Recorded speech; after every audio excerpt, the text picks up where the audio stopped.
வணக்கம். இன்றைக்கி நம்ம பார்க்க போகிற சமையல் அடிக்கிற வெயிலுக்கு குழுக்குழுன்னு ஒரு சூப்பரான கம்பம். இப்போ விசில் விட்டு நல்லா இறங்கிருச்சு. ஸ்டீம்லாம் எப்படி இருக்குன்னு பார்க்கலாம். இப்போ இந்த மாதிரி தான் இருக்கும். இது இப்போ வந்து ஆறட்டும். ஆறுனதுக்கப்புறம் நல்லா கெட்டியாயிடும். பார்க்கலாம் ஆறுனதுக்கப்புறம். இப்போ தான் இந்த மாதிரி ஒரு தட்டு போட்டு மூடி வச்சிடலாம். மூடி வச்சுட்டு காலையில் பார்க்கலாம். இப்போ எப்படி இருக்குன்னு பார்க்கலாம்.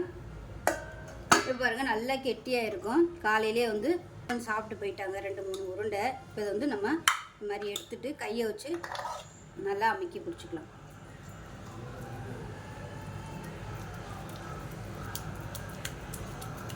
இந்த மாதிரி எல்லாத்தையும் உருட்டி நம்ம தண்ணிக்குள்ளே போட்டுக்கலாம். இந்த மாதிரி தண்ணி பிடிச்சி வச்சுருக்கேன். போட்டுக்கலாம் உருண்டை எல்லாத்தையும். ரொம்பவும் பெருசாக இல்லாமல் ரொம்பவும் சின்னதாக இல்லாமல் ஒரு ஆள் கரைச்சி குடிக்கிற அளவுக்கு ஒவ்வொரு உருண்டையாக எடுத்து போட்டோம்னா கரெக்டாக இருக்கும். இது மாதிரி உருட்டி ஃப்ரிட்ஜில் கூட வச்சுக்கலாம். டெய்லி நம்ம எடுக்கும்போது இந்த தண்ணியை வந்து மாற்றிடணும். குடிக்கையில் இந்த தண்ணியை ஊற்றிக்கலாம். நீங்கள் கரைக்கையில் மோர் கலந்து சாப்பிட்லாம், சூப்பராக இருக்கும். இல்லை கார சட்னி இது மாதிரி வச்சு கூட குழம்பு, கருவாட்டு குழம்பு, புளிக்குழம்பு இது மாதிரி கூட தொட்டு சாப்பிட்லாம், நல்லாயிருக்கும். இப்போ இது நம்ம ஃப்ரிட்ஜில் கூட தூக்கி வச்சுக்கலாம். இது இருக்கட்டும். இப்போ பாருங்கள் ஒரு ஆள் குடிக்கத்தக்கன பாத்திரத்தில் போட்டு வச்சுருக்கேன். இப்போ பாருங்கள் தயிர் வந்து நல்லா கரைச்சிட்டு எடுத்து வச்சுருக்கேன். திரியாக இருக்கக்கூடாது. இந்த மாதிரி நல்லா கரைச்சிக்கோங்க. கரண்டியை வச்சு கரைச்சிக்கலாம், இல்லை கையிலே கூட நீங்கள் கரைச்சிக்கலாம். இது நல்லா கரைச்சி ஊற்றிக்கலாம். உங்களுக்கு எந்த அளவுக்கு லிக்விடாக வேணுமோ நீங்கள் அந்த அளவுக்கு நீங்கள் தண்ணி கூட ஊற்றிக்கலாம். தண்ணி இல்லை தயிர் சேர்த்துக்கலாம்.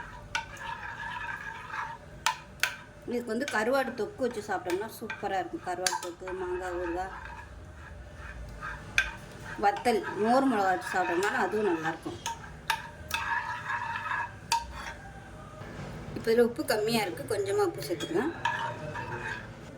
இப்போ இந்த கரைச்ச கம்பங்கூழில் சின்ன வெங்காயம் பொடியாக நறுக்குனதை சேர்த்துக்கலாம். அதில் வாசனையாக இருக்கும். இன்னும் நிறைய வேணுனாலும் நீங்கள் சேர்த்துக்கலாம். அது கூட விருப்பப்பட்டால் நீங்கள் ஒரு பச்சை மிளகா சேர்த்துக்கலாம். நல்லா கலந்துக்கலாம். அவ்வளோதான், குடிக்கிறதுக்கு தயாராக இருக்குது. ஒரு கிளாஸுக்கு மாற்றிக்கலாம். இப்போ ஒரு கிளாஸில் ஊற்றிடலாம். அவ்வளோதான், சூப்பரான கம்பங்கூழ் ரெடி ஆயிடுச்சு. ஸோ வெயிலுக்கு அருமையாக இருக்கும். இதில் விருப்பப்பட்டால் நீங்கள் கொத்தமல்லி இலை, கருவேப்பிலை எது வேணுமோ உங்களோட டேஸ்ட்டுக்கு தகுந்த மாதிரி நீங்கள் போட்டுக்கலாம். அவ்வளோதான். இதே மாதிரி செஞ்சு பாருங்கள். உடம்பு நல்லா குழுன்னு இருக்கும். அடிக்கிற வெயிலுக்கு டெய்லி இது மாதிரி சாப்பிட்டிங்கன்னா உடல் சூட்டை வந்து தணிக்கும். செஞ்சு பாருங்கள். செஞ்சு பார்த்துட்டு எப்படி இருந்துச்சுங்கிறத சொல்லுங்கள். வீடியோ பிடிச்சின்னா லைக் பண்ணுங்கள், கமெண்ட் பண்ணுங்கள், சேனலை சப்ஸ்கிரைப் பண்ணுங்கள், பக்கத்தில் பெல் பட்டனையும் ப்ரெஸ் பண்ணுங்கள். நன்றி.